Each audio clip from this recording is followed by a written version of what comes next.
Good morning. Morning. All right.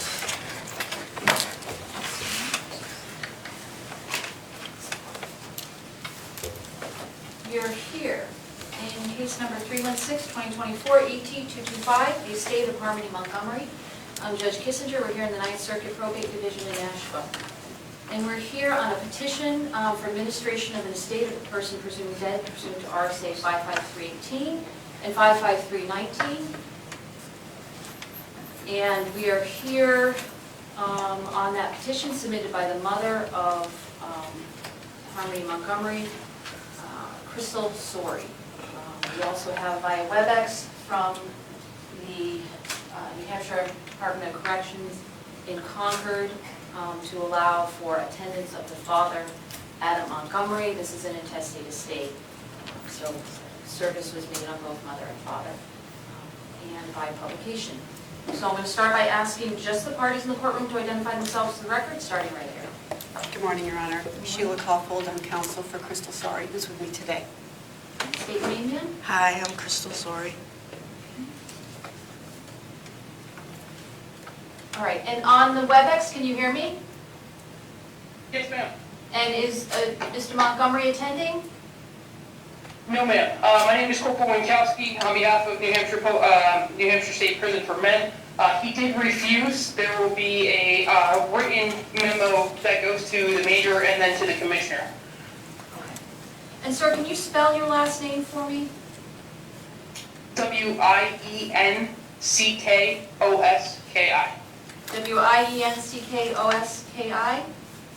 Okay. Yes, Your Honor. All right, thank you, sir. You may be excused if you want to. All right, thank you, sir. All right, so we're going to proceed then with a petition. We now know Mr. Montgomery won't be attending. So Attorney Caulfield, it's your burden. It's your burden to demonstrate that by clear and convincing evidence that Harmony Montgomery is presumed to have been killed as a result of some catastrophic event, and her body has not or could not be recovered. Thank you, Your So Honor. you want to proceed by offers of proof? Certainly. All right, so who are you going to be making an offer on behalf of? I'm going to be making an offer on behalf of Ms. Sorey. All right, Ms. Sorey, I'm going to need to put you under oath. So we're going to proceed on offers of proof. And what this is your attorney will be making an offer on your behalf in order to satisfy the elements of the statute. If she says anything that's incorrect, you have a duty to correct the record. I may have a few questions for you, and we'll proceed from there. Okay? So please raise your right hand. Do you swear any testimony given in this proceedings the truth and the pains and penalties of perjury? I do. Okay. Go ahead, Attorney Caulfield. Thank you, Your Honor. As a housekeeping measure, I do have a copy of the return of service if the court would like to see a copy, and I have the tear sheets from the paper. Okay, I'll take the copies and we can do the tear sheets so we can stamp them in.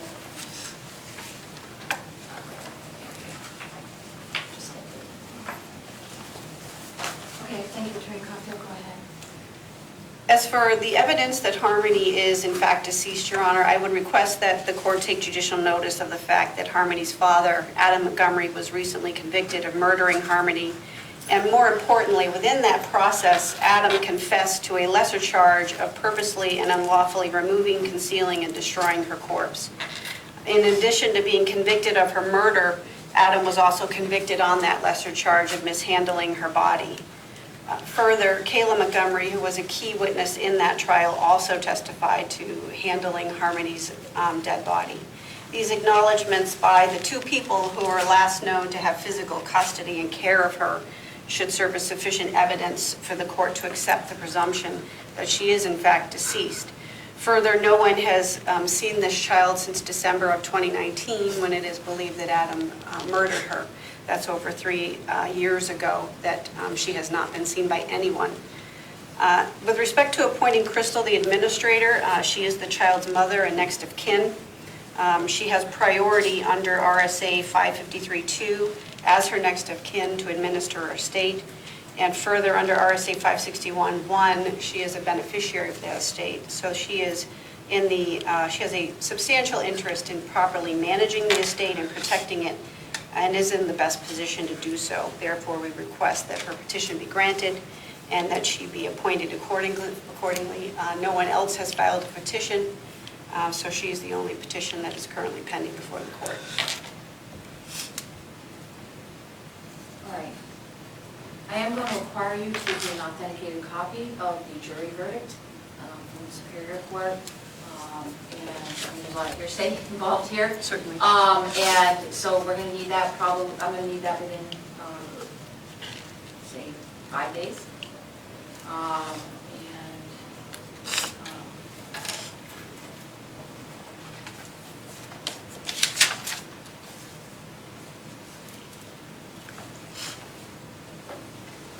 I'll make my final order after that.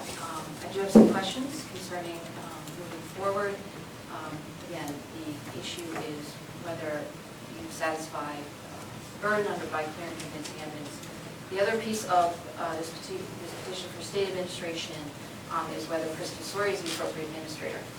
And that includes submission of a bond.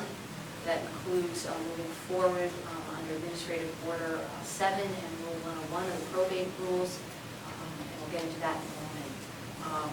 So with respect to the bond, you filed for an expedited hearing because the intent was to file wrongful death actions. Is that right? That's my understanding, yes. I'm not handling that case, however, that is my understanding from the attorneys that are. Okay, and that's the attorney, and what's the name of the attorney? Attorney Russ Riley. Okay. And are those in Massachusetts, New Hampshire? What is I couldn't tell from your petition. I believe New Hampshire. In New Hampshire? Yes. And it's a wrongful death action, right? Yes. Or it's anticipated, I mean, that's... It will be, yes. All right. Okay. So, a couple things, Ms. Sorey. If I appoint you as administrator, you're going to have duties to the court, and I need to make sure that you're the appropriate person who can fulfill those duties. Yes. These include providing a bond. So, has there been any offer, is there any indication of the amount that you expect to recover or hope to recover in your action, or you haven't gotten that far? I don't believe we've gotten that far. Oh. I don't, there's not a set amount yet, I don't believe. Russ hasn't spoken one. Okay, all right, so I'm considering then setting, this is not, I've worked on other cases involving wrongful death actions of this nature. The numbers can be all over the place. However, at least to start, I'm going to ask for a $10,000 corporate surety bond. Are you able to post that? You have to go to an insurance company, get the corporate surety bond? Okay, I can do that. All right, so before the administration will be effective, it's a $10,000 corporate surety bond. Okay. The other issue is because this estate is essentially being opened to pursue a wrongful death action, I'm assuming Harmony had no assets. No. That because it's to pursue a wrongful death action, it would be subject to the requirements of Rule 101, under the probate court rules and rules Administrative Order 7. So I'm going to require status reports as to the status of the wrongful death action. The first one will be due in 6 months. Okay? So I'll Yes. put the dates that will be due in the final order. Okay. One last issue with respect to a wrongful death action. If it goes to trial and there's a verdict and a judgment, or if there's a settlement, you have duties to the estate, but also to the court. And under Circuit Court Rule 88, I review in every case, in every estate case, all attorney's fees. Okay. So there may be a settlement, for example, it's an ongoing issue in many cases. There may be a settlement in either Massachusetts or even if it's in Massachusetts or New Hampshire. The gross amount, meaning the total amount before payment of attorney's fees, needs to be deposited in the estate account. Then you report that to the court, and your attorneys submit their fee, the billing statements. Okay. And you are not to release those billings, what they're going to take as a fee until it's approved by the probate court. Okay. Okay? Yes. And so what that means is the entire amount will come into Harmony's estate account, the estate of Harmony Montgomery account. Yeah. Then the attorneys will file a motion for fees, and then the court will approve them or not. Okay. And so that's subject to not only our statutes, but also the common law.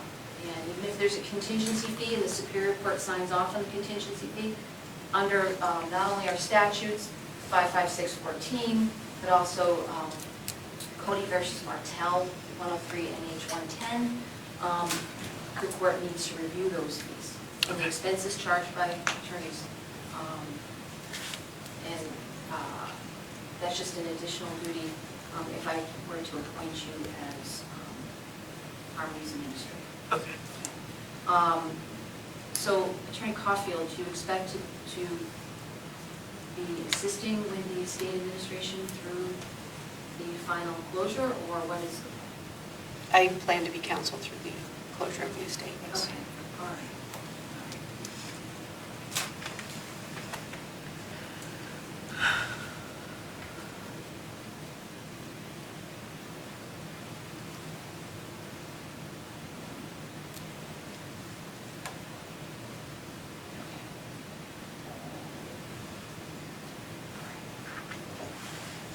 All right, anything further then?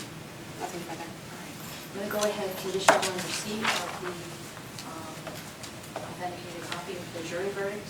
I'll proceed in issuing orders as soon as I possibly can, and again, it's been conditioned on the bond, and also a submission of the bond, and also on submission of the authenticated packet. Okay? Thank you. All right, thank you. I wish Thank you all you. the best, ma'am. Thank you, Casey. Thank you. Please rise.